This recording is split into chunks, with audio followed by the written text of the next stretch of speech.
성결교회에서는 그 21일 예수님 품성 담기 새벽 기도회가 진행되고 있고 한 주간 지나고 내일부터 이 두 번째 주간이 시작됩니다.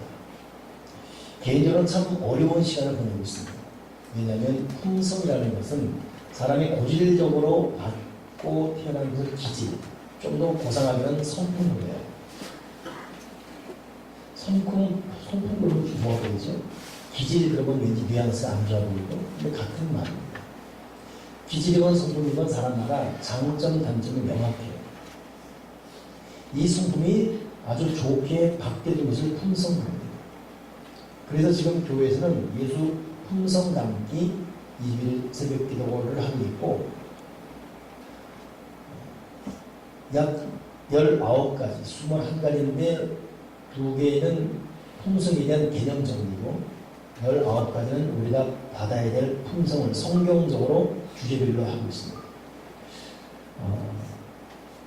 지난번까지 7번, 5가지의 품성을 배웠고, 오늘 이제 그 다음을 만들 때 같이 나누게 됩니다. 근데 어려운 시간을 보내고 있다고 그랬죠. 근데 문득 지난 금요 기도 때는 모임 마치고 오늘 교회 나가가 참 힘들어요. 요즘 이걸 배우니까 좀 힘듭니다. 그 왜 그러냐면 여러분, 교회가 축복을 말하고 또 보편타당한 기도를 강조하고 또 기타를 말하면 되는데 자기의 영감된 죄성이 자극되게 되면 힘들어집니다. 어찌 보면 저는 예수의 품성을 설교하는 목사로서 저의 기질, 저의 성품의 도정을 너무나 잘 알기 때문에 굉장히 고통스러운 가운데 말씀을 전하고 있습니다. 여러분, 땅값이 제일 안 오르고 땅이 제일 안 팔리는 곳이 다 그렇지 않지만 어디냐? 그 어느 신문에 보니까 재밌게 났어요. 경찰서와 교회라고 해요. 두 곳 다 죄를 다루는 거기 때문에 사람들이 근접을 안 합니다. 자, 여러분, 예수님의 품성 담기 이걸 지금 나눌 때 우리 각자 지금 우리의 죄성, 우리의 기질, 변화되어야 될 성품과 충돌하기 때문에 어려울 수 있고, 또 그날 그 주제가 선포된 그날은 그것이 제일 안 될 때가 있습니다. 저 같은 경우는 그저께 긍휼에 대해 말씀을 선포하실 때, 긍휼은 남을 불쌍히 여기고 남을 측은 여기고 그냥 남의 입장에 있어서 이해해줘야지, 이런 마음을 갖는 게 긍휼입니다. 그리고 이것이 행동되는 것이 긍휼인데, 그날따라 왜 이렇게 성질이 나고 그날따라 이렇게 미운 사람이 많은지, 여러분, 마귀는 꼭 우리가 결단하고 배운 진리에 대해서 반드시 공격해 들어옵니다. 그렇기 때문에 여러분, 이것은 가치가 있는 공부고, 그럼에도 반드시 우리가 관철시키는 것입니다. 우리가 돈을 많이 벌었다, 자녀들이 잘 되었다, 남이 부러워할 만한 내 업적이 있다, 사실 이거는 죽음과 함께 그냥 다 사라져버립니다. 아니요, 누리면 누릴수록 누리는 것이 나에게 행복을 주지 못합니다. 돈을 많이 가지면 가질수록 엉뚱한 곳에 마음의 허전함이 생기지. 진정한 우리의 행복은 뭐겠습니까? 하나님 앞에 하나님의 사랑으로 올바로 응답드리며 살아가는 것, 여기 여러분 진실로 중요한 힘이 수가 있습니다. 그런 의미에서 우리가 다른 것도 열심히 노력해야 되겠지만 내 기질 변화, 성품 변화에 대해서 여러분 결코 소홀히 하시거나 가볍게 넘기지 맙시다. 것이 뻔더라 뭐예요? 내 속에 고통이고 그걸 내가 알기에 내가 괴로워요. 어떻습니까? 여러분은 여러분 스스로 고칠 기질이 뭐가 있습니까? 혈기든, 게으름이든, 음란이든, 교만이든, 분노든, 이기심이든, 탐심이든, 어떤 여러분 스스로의 성품적 고통이 있습니다. 잘 삐지고 거짓되고 어떤 기질이 관계를 고통케 하고 변화되지 않은 내 성품 때문에 남편과 충돌하고 아내에게 고통이 되고 있고, 교회건 사회건 공동체에서 나의 말투, 나의 스타일, 기질 때문에 어떤 고통을 주고 있습니다. 알고는 있는지요. 알지만 고치지 않아서 하나님 앞에 눈물로 고백하는 거죠.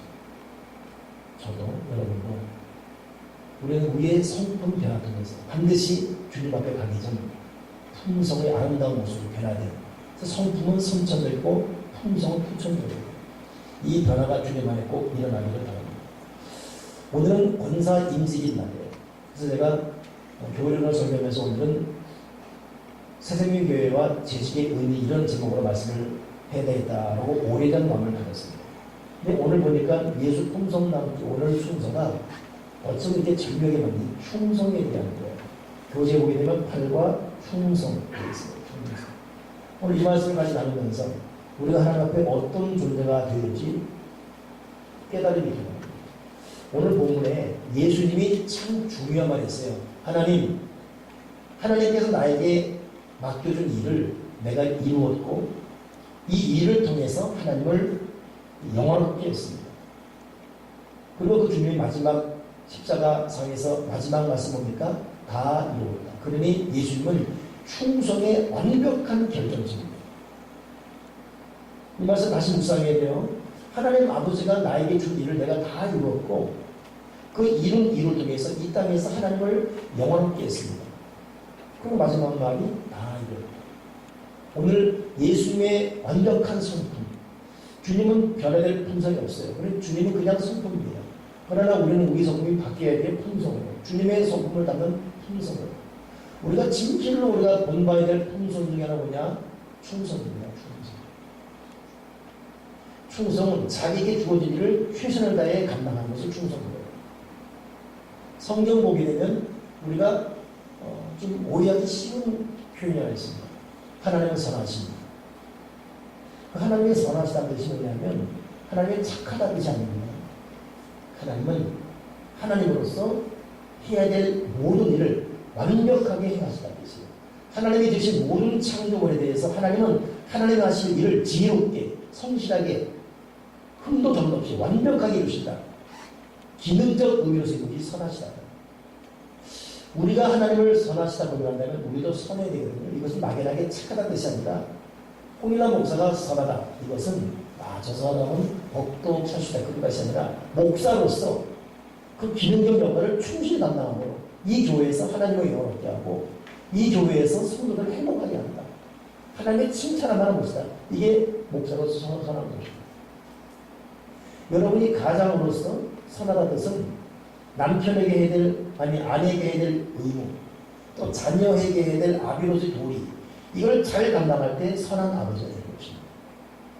물에 물다가 수레 불안 이런 것이 아니라 아내가 아내로서 남편에 대한 내조, 집안 가사, 그리고 자녀에 대한 엄마로서의 그 흡분한 사랑, 이걸 잘 감당해내는 게 선한 엄마인 것입니다. 우리가 그런 의미에서 선한 사람이죠. 그 선하다는 것이 성격되면 충성해야 되거든요. 충성스러운 존재입니다. 오늘 저도 여러분도 다시 한번 충성에 대한 개념을 잘 한번 생각해 보자.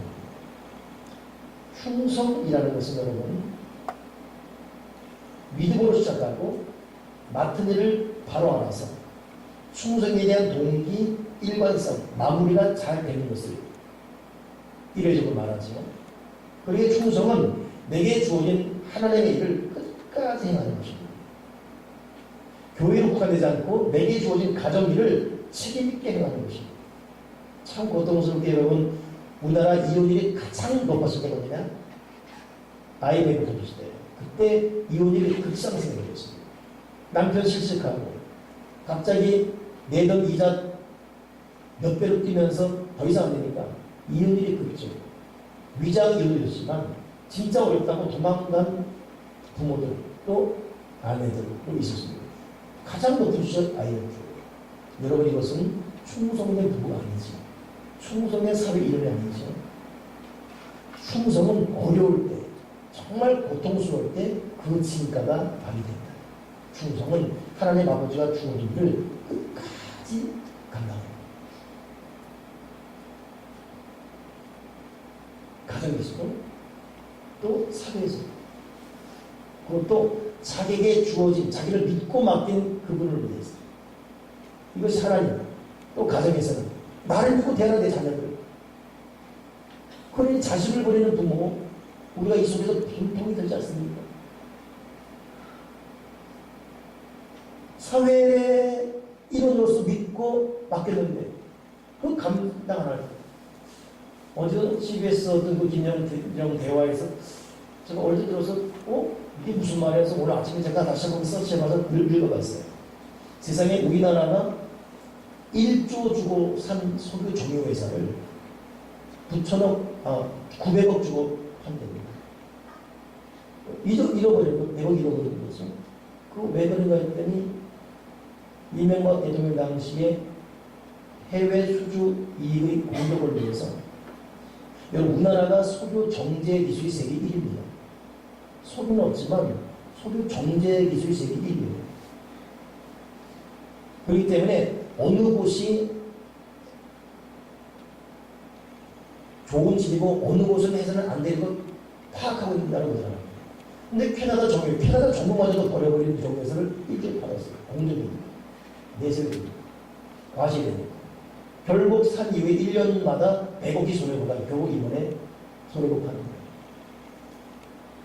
그 국정조사 드러났을 때 딱 한 명만 한 1개월 감봉받고 다 꼬리 자르게 다 남이 다른 사람 다 그런 거 없어졌죠. 모르는 국민은 고스란히 세금을 하더라고요. 적어도 여러분 그 당시 이명박 대통령은 선한 대통령이 아닙니다. 사대강 마찬가지 아닙니까 지금. 그 사대강 할 때 얼마나 당했었습니까. 결국 여러분 사는 일은 사람만도 지금은 고통합니다. 이건 대재앙이죠. 하나님의 창조세계를 파헤친 것은 수순이 아닙니다.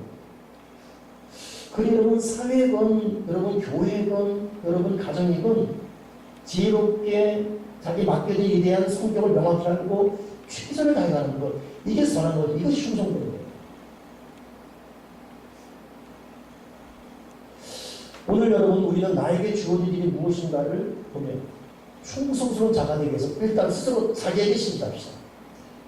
나 자신에게 신실해야 돼요. 보이기가 과시하는 것 여러분 다 물거든요. 피곤합니다. 그건 비참해져요. 나는 내 자신에게 신실한 것. 두 번째 코람들 나는 하나님 앞에 선 자세히 진정한 충성이니까 그러기에 처음부터 끝까지 책임을 갖고 잘 마무리하고 있습니다. 오늘 충성에 대한 균형 정의가 저와 여러분의 충만하게 합니다. 이 충성이 성경으로는 두 가지 의미의 합성입니다. 첫째는 믿음, 또 하나는 순종입니다. 기도와 말씀으로 이것이 믿음이 되는 사람은 이 믿음이 순종적 행동으로 되는 믿음이 충성입니다. 그들의 신앙인은 예배드리며 말씀 공부하고 기도하면서 하나님이 육신이 되어 내 가운데 거하시는 말씀의 경험, 결합이 있어야 되고 이것이 결연한 의지로 순종, 행동이 될 때 그 사람은 충성된 사람입니다. 그러기에 성경적 충성은 생명에 연관되어 있어요. 그 충성에는 생명의 멸류관을 본다. 그렇게 고백되는 것입니다. 주님 내가 충성된 하나님의 사람으로 남은 인생을 살게 도와 주여 주시옵소서. 성경도 충성된 사람은 주인의 마음을 시원하게 한다라고 잠언 25장 10절에 분명히 기록되어 있습니다. 나는 지금 하나님께서 우리 교회를 20년 전에 세우셔서 젊을 때부터 이렇게 여기까지 오게 하셨는데 나는 과연 하나님의 마음을 시원케 하는 목사입니다.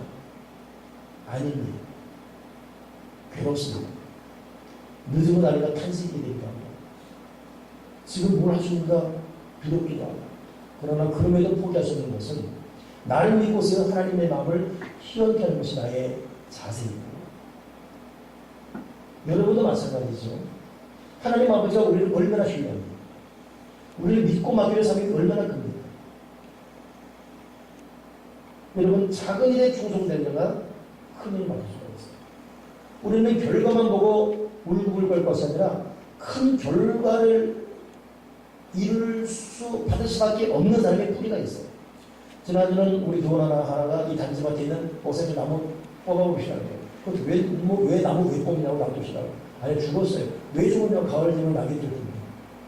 보시라고. 봤더니 세상에 나무가 가을 쫙 잘라지는데 이미 생명 없어요. 나무가 갈라져요. 근데 왠지 뽑으려면 안타까워서 그냥 놔두시라고 했어요. 여러분 열매 없는 결과는 마지막 남은 거는 잘라버리시다. 하나님은 오랫동안 기회 주고 참아주시면 충성의 마지막 열매를 기다리고 있죠. 오늘 저도 여러분도 더 늦기 전에, 더 나이 들기 전에 그래도 생명 있고 건강해질 때 좀 더 우리의 생각과 판단과 말을 움직이실 때에 충성스러운 전화예요. 어제는 우리 선배 목사님 연락받고 급하게 의정부 성모병 갈 때 중앙대실 가보니까 세상에 그 아들이 27살인데 뇌출혈을 쓰고 있어요. 요즘은 뇌출혈이 여러분 나이 많은 사람에게 오는 게 아니에요. 마지막 논문 준비하라 애를 쓰다라고 두꺼운 이 원서를 번역하느라고 신경만 있어요. 한 절반 하다가 다운되어 버린 거예요. 쓰러졌어요. 중환자에 들어갔는데 의식 없습니다. 아, 이걸 엄마 아빠는 목사 사모님이기 때문에 냉정하게 웃으며 맞아보죠. 그 속은 타들어가지 않습니까? 내가 죽을 마음 같은데 머리가 기다리는데 그냥 발작한 거예요. 의식 없어요. 여러분 사람이 살아있다고 사람이 아닙니다. 우리가 잘나서 이렇게 움직이고 여기 앉는 것이 아니고 우리의 모든 생명, 안전, 건강, 생사하고 하나님 아버지 께 있습니다. 말도 있으리 잘해야 되고 건강할 때, 움직일 때 그래도 나를 믿고 만드신 하나님 아버지 앞에 올바로 응답 되시니 저와 여러분 꼭 그들을 주님의 이름을 부탁드립니다. 그러니 성경은 고린도서에도 맡은 자에게 구할 것은 충성입니다. 이 충성을 여러분 성경에 보면 성경의 9가지 열매를 딱 들었어요. 사랑과 희락과 평, 오래 평과 충성과 오히려 절제, 충성이 딱 성경에 열매되어 있어요. 그리고 우리는 하나님을 믿는 믿음의 사람으로서 우리는 충성을 말미암은 이 열매를 하나님께 맺어 드려야 줄 믿습니다. 아멘 있습니까?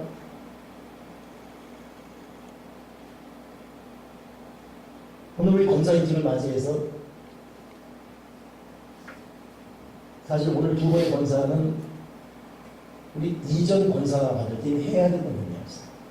근데 그 외의 복은 45세 이상이 돼야 되고 그리고 집사받은 10년 이상이 돼야지만 권사가 될 자격이 주어집니다. 근데 10년이 안 될 때가 있습니다. 지금 6년 전이나 7년 전입니다. 사실 제 마음 같은 너무나 충성된 분이기 때문에 뭐 장로가 될 만한 그런 어떤 믿음의 분이기 때문에 하고 싶으지만 법은 법이기 때문에 기꺼이 이들 기꺼이 그 법을 따라줘요. 그래서 오늘 기분이 이제 하게 됩니다. 사실 제가 이 두 분을 볼 때, 제가 오늘 이 오후 2시에 때는 제가 설교할 시간이 없으니까 북부시장이 다 하기 때문에 저는 광고만 하게 됩니다. 그래서 잠깐 언급을 해야 될 것 같아요.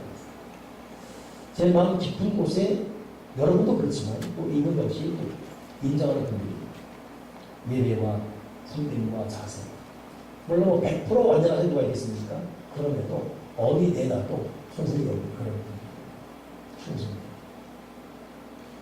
그래서 저는 이 두 분과 함께 이런 분들에게 감사드리고 있습니다. 그래서 성경, 우리는 권사님 받을 때 성경 보고 있지 않습니까? 이들은 안 해야 되나 싶어서 안 할 때마다 그래도 이걸 안 해야 돼. 3주간 또 모이기 먹었지. 그 정도로 신뢰하는 분들이 이번에 권사님께서 감사합니다. 근데 제 마음이 고통이 하나 있어요. 이분들이 이렇게 모든 예배 헌신하고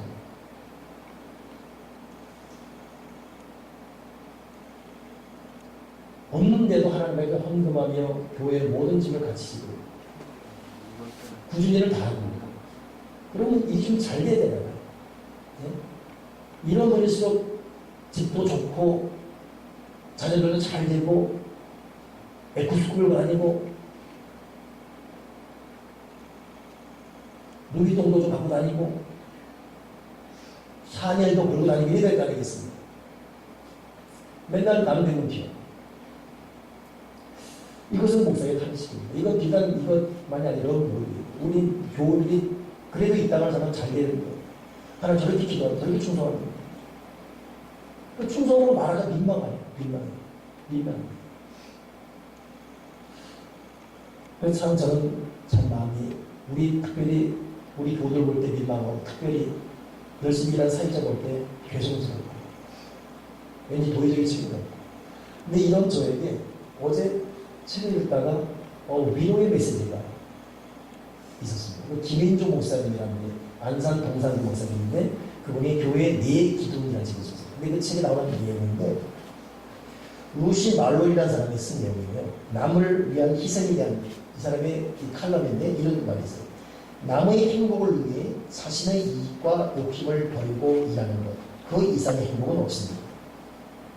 그런 일은 영원한 행복을 위해 일하는 것과 같습니다. 자신을 위해 애쓰는 것과 마찬가지로 사회의 이익을 위하여 애쓸 때 사람들은 평화와 행복을 얻을 것입니다. 여러분, 톨스토이는 행복은 어떠한 상태가 아니라 진행하는 한 방향입니다. 그리고 우리에게 최고의 행복을 안겨주는 것은 자신에 대한 봉사가 아니라 다른 사람을 향한 봉사입니다. 우리는 남을 위해 살 때만이 자신을 위해 사는 것이다. 톨스토이의 행복론은 저는 그 문장에서 행복은 어떤 상태가 아니라 진행하는 방향입니다. 그리고 충성 자체가 비록 어떤 결과를 갖지 못했다 할지라도 나를 믿고 맡기신 그분의 부심 앞에 충성스레 자신을 사명을 감당하며 진행하는 이 자체가 행복입니다. 여러분, 충성한 자의 마지막 결론과 마지막 위로는 하나님 앞에 잡혀 있습니다. 그리고 그 문앞에 갈 때까지 우리 충성의 귀한 길을 걸어가십시오. 우리의 진정한 위로는 하나님께 오는 것이지 사람에게 오는 것이 아니기 때문에. 알베르트 슈바이처, 이 사람은 의사였고 음악가였고 철학자였고 신학자였죠. 목사였고 당대는 사회 모든 고위직을 다 다녔습니다. 그런데 다 내려놨어요. 그리고 이 사람이 결국 중앙아프리카 서부 지역 랑베르네의 병원시였습니다. 거기서 아프리카 성전을 죽어갔어요. 이 사람 한 말이 뭐냐면 여러분의 운명이 어떻게 될지 나는 모릅니다. 하지만 한 가지는 알고 있습니다.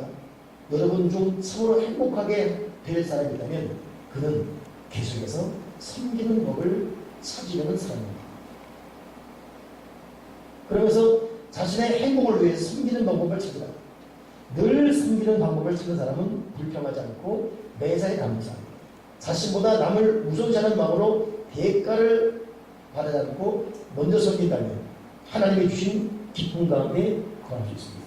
이런 말한 말에도 나는 여러분의 인생이 어떻게 될 줄 모릅니다. 이 말이 솔직하면서 얼마나 중요하다는 거예요. 왠지 저는 충성스러운 이분 앞에 제자님 참으로 사랑이 줄 것입니다. 자녀들이 잘 될 것이고 뭐 그래도 시험자님은 하나님께서 자자손들에게 복을 주실 것입니다. 별 말을 다 하는데 아니 이건 내려놔야 되겠어요. 인간 목사가 뭘 줄 수 없습니다. 나는 여러분의 운명이 어떻게 될지 모릅니다. 분명한 것은 남을 섬기는 충성, 주께서 믿고 맡긴 충성을 감당할 때 하나님께서 하나님의 기쁨 가운데 거하게 될 것입니다. 여러분, 우리는 하나님을 바라보는 사람들입니다. 여전히 하나님께서 충성되 여겨 우리에게 직분을 맡겨주셨습니다. 우리는 어떻게 우리의 사명을 감당하며 살고 있습니다. 어느 날은 신문 기사를 보다가 그냥 펑펑 물어버립니다. 장애인을 둔 아버지가 더 이상 이 홀로 사는 이 장애인을 어떻게 할 수가 없었어요. 그래서 이 아들을 잘 돌봐줄 아들을 그 장애인한테 맡기고 직장으로 멀리 서서 출퇴근합니다. 그런데 얼마나 피곤하겠습니까? 그러나 아들을 걸고 두지 않고 있어요. 중증 장애인. 근데 왜도 아버지는 알아보는 거예요. 자기를 알아보는 이 아들을 위해서 아버지는 아들을 포기할 수 없어요. 피곤함에도 직장하고서 끝나면 가는 거예요. 그날따라 아들이 또 아빠다고 이러고 있었어요. 그 아들 앞에서 아빠 힘세게 보여줄게 철봉하고 밑으로 내려오다가 너무 사람이 무조건 피곤, 스트레스 써는데 머리가 떨어졌어요. 그리고 죽어버렸어요. 아들은 이것도 있었어요. 그 아버지는 최선을 다했어요. 얼마나 눈물이 나는 것입니다. 어제는 또 어느 수원의 여자 중년 판사의 판결을 보고 또 마음이 막 그려지는 것 같아요. 여자 소년인데 절도 7범, 절도 전과 7범, 그리고 폭력 전과 합친 10범이에요. 어린 소년 19살 넘어가죠. 마지막 판결 끌려왔죠. 폭력 전과 3번, 절도 전과 총 10번. 마지막 판결을 했는데 이 중년에 이르고요. 나 따라하세요. 나는 절대 외롭지 않습니다. 나 따라하세요. 그러니까 이 소년은 나는 절대 외롭지 않습니다. 나의 미래는 밝습니다. 따라하세요. 더 크게 따라하세요. 나의 미래는 밝습니다. 나는 다시 일어설 수 있습니다. 일만 하다가 이 자기 마음을 알아둔 판사 때문에 이 소녀가 울어버렸어요. 그리고 통곡하며 따라했습니다. 알고 보니까 2년 전이니까 성폭행다. 뒷담 성폭행. 이런 이유로 내 인생은 망가졌다. 이런 때문에 그때부터 이 판사 딴 사람. 망가진 인생. 어머니 아버지 도망갔고 할머니 밑에 크면서 그나마 할머니 봉양을 살려고 했는데 성폭행다. 이것 때문에 애 무너졌어요. 그래 나도 사회 복수한다. 그리고 훔치고 때리고. 그러나 엄마 같은 중년 판사나 나 따라하세요. 나는 이러지 않습니다. 나 따라하세요. 나이를 받습니다. 통곡했다는 거죠. 여러분 이 사회는 지금도 각자 자기 자리에서 자기 직분에 맞는 최선을 다하는 사람이 있습니다. 이름도 지키고 대가도 있습니다. 여러분 우리는 충성된 하나님 사람입니다. 난 충성된 목사고 충성된 권사고 장로가 집사고 충성된 하나님의 사람입니다. 아니 나는 내 가정에서 나를 믿고 시집온 아내에게 초심을 잃지 않고 최선을 다하는 남편입니다. 어떻게든 그래도 살아보려고 발버치는 내 남편에게 나는 따스한 사랑을 주는 아내로서의 충성된 사람입니다. 다른 사람 뭐라고 평가하고 비판해도 내 자식에게 난 피를 쏟으면 낳은 내 자식에게 끝까지 사람의 자질이 있지 않은 부모의 눈을 다하고 있는 참 부모입니다. 여러분 충성의 품성은 더 늦기 전에 우리가 회복해야 될 주님의 마음입니다. 하나님은 우리의 모든 대화와 우리의 모든 모습을 보고 있습니다. 교회에서의 모습, 가정에서의 모습, 직장에서의 모습, 많은 모든 사람의 모습을 다 보고 있습니다. 그리고 우리의 성품이 충성되기를 바라고 있습니다. 우리 끝까지 포기하지 맙시다. 끝까지 주님 책임의식 갖고 완주합시다. 오늘 충성한 여러분에게 우리 서로 주실 것이 없어요. 그러나 하나님 기쁨만에 구하는 하나님만이 주시는 은혜가 있는 것입니다. 그런 자에는 세상이 그렇지 않은 능력과 은혜가 가지고 있습니다. 기도하겠습니다. 하나님 아버지, 눈가림만 하고 이런 이기적이고 불충스러웠던 우리의 게으름, 이 모든 것 다 용서해 주옵소서. 이제는 나만을 위한 시선에서 남을 위한 섬김으로 바뀌어지게 도와주시고, 나에게 주어진 책임이 무엇인지 똑똑히 묵상하게 도와주옵소서. 그리고 그 일을 위해서 마음을 다하고 뜻을 다하고 정성을 다하여 최선을 다하고 나의 모든 이 몸무게를 통해서 삶을 살리게 도와주시고, 나를 믿고 맡긴 하나님 앞에 이 땅에서 하나님을 영원롭게 하는 하나님의 사람들이 주여 되어지게 도와주시옵소서. 주 예수 그리스도 이름으로 기도드립니다.